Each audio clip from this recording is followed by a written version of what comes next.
নমস্কার, স্বদেশে ঘরকন্যা একটি ব্লগে আপনাদের সবাইকে জানাই স্বাগত। সবাই কেমন আছেন? আমি রাখি চলে এসেছি আজ নতুন একটা ব্লগ নিয়ে। আজ বৃহস্পতিবার আর ভোর 5টা মতন বাজে এখন। আমরা সবাই রেডি হয়ে নিয়েছি হোটেল থেকে। আমরা আজ বেরিয়ে যাব পেহেলগামের উদ্দেশ্যে। আর আপনারা তো সবাই জানেন যে কয়েকদিন হলো আমরা জম্মুতে আছি। এখানে অমরনাথ যাত্রার জন্য আমাদের রেজিস্ট্রেশন কমপ্লিট হয়ে গেছে, তাই এখন আমরা বেরিয়ে পড়েছি। পেহেলগামে পৌঁছাতে আজ আমাদের সারাদিনই লেগে যাবে। আর রাস্তায় যেতে এত সুন্দর দৃশ্য, সত্যি এর আগে দেখিনি। এত পাহাড়, এত জায়গা ঘুরেছি। কাশ্মীরের সৌন্দর্যটা সত্যিই একটা আলাদা। আর হ্যাঁ বন্ধুরা, যাত্রা শুরুর আগেই আপনাদের কাছে কিছু কথা শেয়ার করি।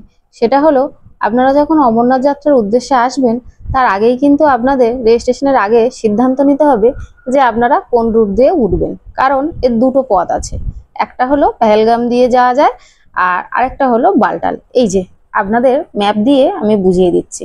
একটা আছে পেহেলগাম দিয়ে গাড়িতে গিয়ে তারপর চন্দনবাড়ি নামতে হবে। চন্দনবাড়ি থেকে হলিক্যাব আপনাদের ওই ধরুন 32 কিলোমিটার।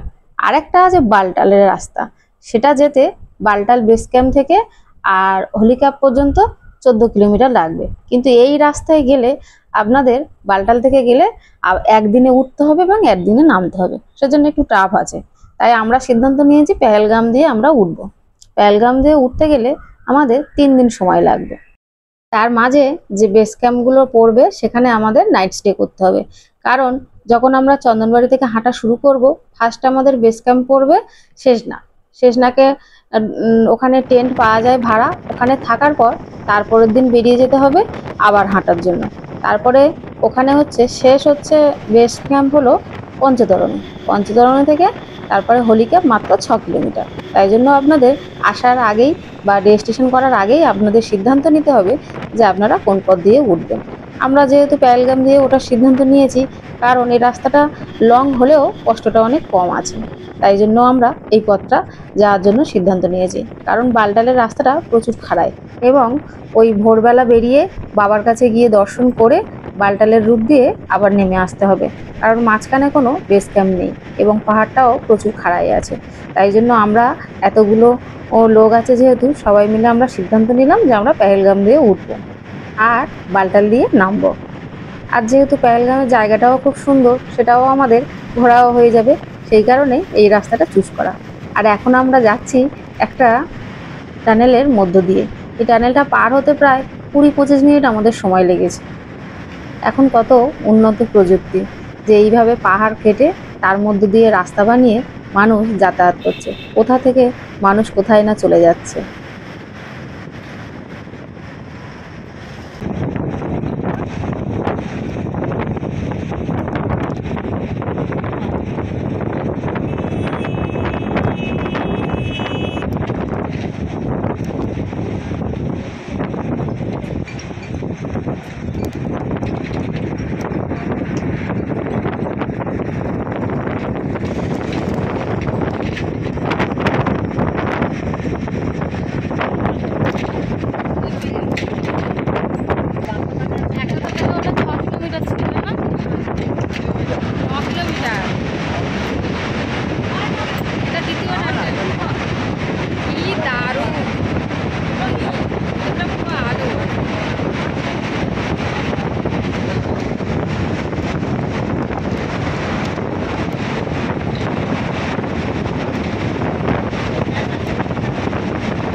আমরা সবাই যেহেতু অনেক ভোর ভোর উঠেছিলাম গাড়িতে, তাই তেমন সবার কিছু খাওয়া দাওয়া হয়নি।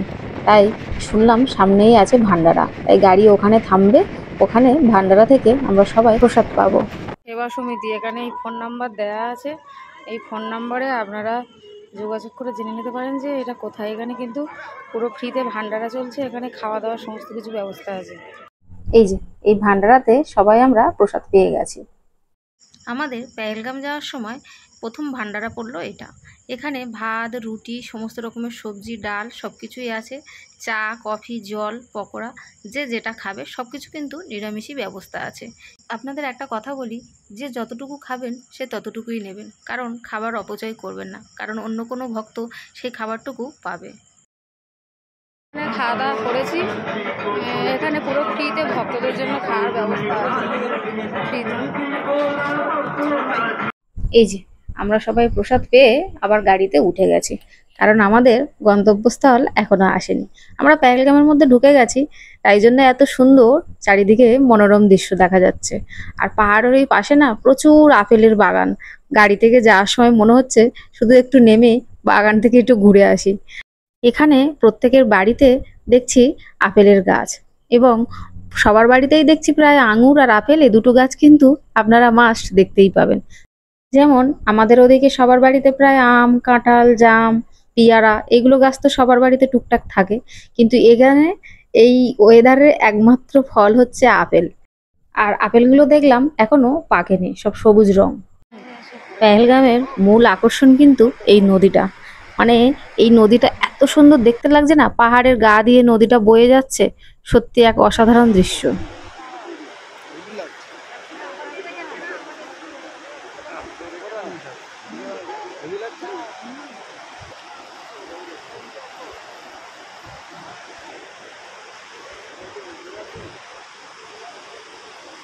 আমরা চলে এসেছি একদম পেহেলগামের মূল স্পটে। এখানে আমরা আজ রাত্রিটা থাকবো। তার আগেই নদীর আশেপাশে একটু ঘুরে নিচ্ছি, আর আপনাদের সাথে নদীটা একটু শেয়ার করছি।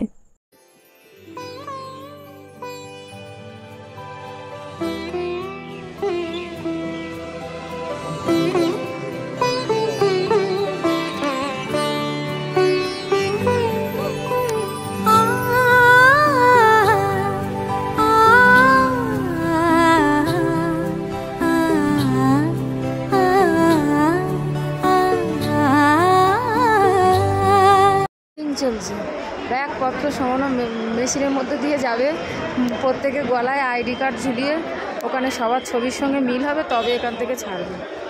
এই যে সবাইকে চেক করছে, আমরা গাড়ি থেকে নেমে গেছি, গাড়িতে নেমে গলায় কাট করে দাঁড়িয়ে আছি, আমাদের চেকিং হবে তবে আমরা যাব। এখানে ভীষণ সিকিউরিটি, সবাইকে চেকিং করে সমস্ত ব্যাগপত্র দেখে তবেই কিন্তু সবাইকে ছাড়ছে। আর আপনারা চাইলে পেহেলগামে এসে এখানে আর্মিদের যে বেস ক্যাম্প আছে আপনারা ওখানে থাকতে পারেন। ওখান থেকে যদি আপনারা যাত্রা করেন তাহলে কিন্তু পুরো আর্মিদের দায়িত্ব থাকবে। বাবার কাছে যাওয়ার জন্য শুধু মনে জোর চাই, কারণ আপনাদের খাবার কোনো টেনশন নেই। এখানে এরকম ভান্ডারার ব্যবস্থা সব জায়গায় আছে। দেখুন কত ভক্ত সবাই প্রসাদ পাচ্ছে এখানে। এখন রাত ৮টা মতো বাজে। আমরা এখানে প্রসাদ পেয়ে আমরা চলে যাব আমাদের হোটেলে, কারণ আমরা বেস ক্যাম্প থেকে যাচ্ছি না। কারণ বেস ক্যাম্প থেকে গেলে ওখানে ওদের দায়িত্বেই থাকবেন, ওরা ওদের সময় মতো গাড়িতে করে আপনাদের উপরে নিয়ে চন্দনবাড়ি পর্যন্ত ছেড়ে দিয়ে আসবে। তারপরে ওখান থেকে আপনারা পায়ে হেঁটে যাত্রা করতে পারেন, পায়ে হেঁটে বা অনেকে ঘোড়া নেয়। যাই হোক, আপনাদের যেমন সুবিধা সেভাবেই আপনারা যাত্রা করতে পারেন। কিন্তু আমরা সবাই মিলে সিদ্ধান্ত নিয়েছি যে আমরা আমাদের মতো যাব। এখানে হোটেল আছে, হোটেলে রাতে থাকবো, রুম নেওয়া হয়ে গেছে। ওখানে রাতে থেকে আমরা কাল ভোরে বেরিয়ে যাব। গুড মর্নিং সবাইকে। আজ শুক্রবার। আজ আমরা পেহেলগামের হোটেল থেকে বেরিয়ে যাব, চন্দনবাড়ি পর্যন্ত গাড়িতে যাব, তারপর ওখান থেকে আমাদের হাঁটা শুরু। আর এই যে এই রিসর্টে আমরা ছিলাম, রিসর্টের ফোন নাম্বারও এখানে দেয়া আছে। আর রুমগুলো একটু দেখিয়ে দিই, রুমগুলো সত্যিই ভীষণ সুন্দর। দুটো মানুষ আরামসে থাকতে পারবে। আমরা একটা করে রুমে 3জন করেই ছিলাম, সঙ্গে অ্যাটাচ বাথরুম আছে, ভিতরে সমস্ত পাখা, লাইট সবকিছু আছে। অবশ্যই এখানে প্রচন্ড ঠান্ডা, কোনো এসি বা ফ্যানের প্রয়োজন নেই। আর বাথরুমটা দেখুন সুন্দর, এখানে সুন্দর একটা আয়নাও আছে। আর এদিকে গিজারের ব্যবস্থা আছে, গরম জল আপনারা এখানে সব জায়গায় পেয়ে যাবেন। এই রুমগুলো বুক করতে চাইলে আমি ফোন নাম্বার স্ক্রিনে দিয়ে দিচ্ছি, আপনারা ওই নাম্বারে যোগাযোগ করে আগে বুক করে রাখতে পারেন। হোটেলের রুম, আর হোটেল থেকে আপনাদের ভিউটা দেখে, পিছনে তো পাহাড় আর সামনেই আপনাদের দেখিয়ে দিচ্ছি হোটেলের বাইরে যে পাহাড়। এই যে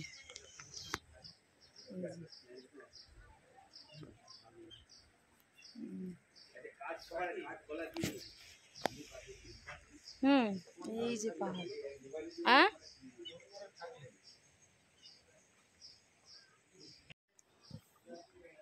কি সুন্দর লাগছে, কি সুন্দর লাগছে। এই যে পাহাড় সামনে, একদম হোটেলের সামনে পাহাড়ের ভিউটা ঠিক একদম এইরকম। আমরা আছি এখন পেহেলগামে। আখরোট গাছ, এই আখরোট হয়ে আছে, আর এই আমরা একটা কাঁচা আখরোট তুলেছি।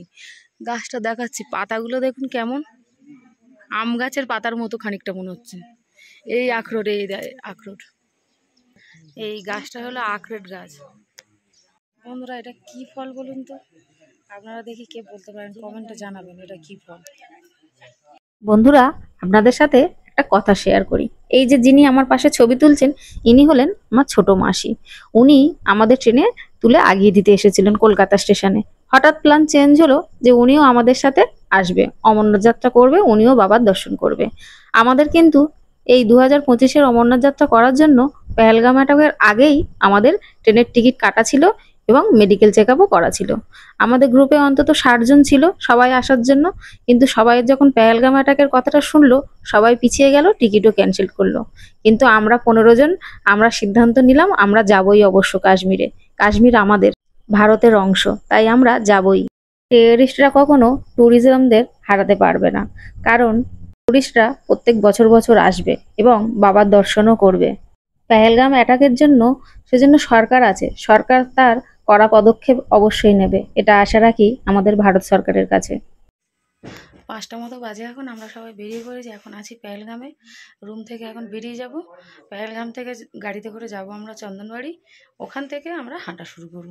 তো চলুন আমাদের জার্নি স্টার্ট। টাটা বন্ধুরা। চন্দনবাড়ির জন্য পেহেলগাম থেকে আজ আমরা গাড়িতে উঠে গেছি, যাব চন্দনবাড়ি। ওখানে যাওয়ার পথে এই গাড়ি থেকেই দেখতে পেলাম এখানে আছে বেতাব ভ্যালি, যেটা হলো বেতাব সিনেমার শুটিং হয়েছে। আপনারা হয়তো অনেকেই বেতাব মুভি দেখেছেন, সেই সিনেমার শুটিং কিন্তু এখানে হয়েছিল, সেই জন্য এই জায়গাটার নাম বেতাব ভ্যালি। পেহেলগামের এই সুন্দর মনোরম দৃশ্য দেখতে দেখতে আমরা প্রায় চলে এসেছি অনেকটা।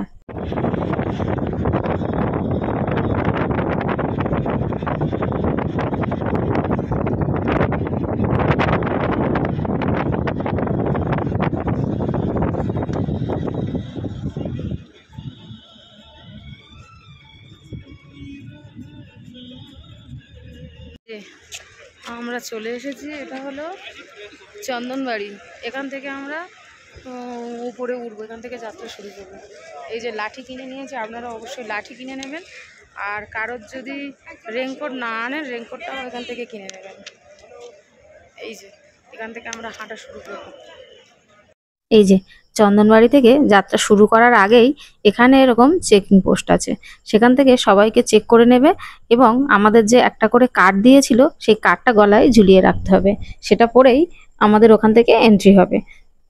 আর চেকপোস্ট থেকে ভিতরে গিয়েই এখানে আছে হচ্ছে ভান্ডারা, যেখানে সবাইয়ের জন্য প্রসাদের ব্যবস্থা আছে। আর আমরা যেহেতু অনেক ভোর ভোর বেরিয়েছি, কোনো কিছু ব্রেকফাস্ট করে বেরোয়নি, তাই ওখানে ভান্ডারা থেকে প্রসাদ পেয়ে তারপরে আমরা যাত্রা শুরু করব।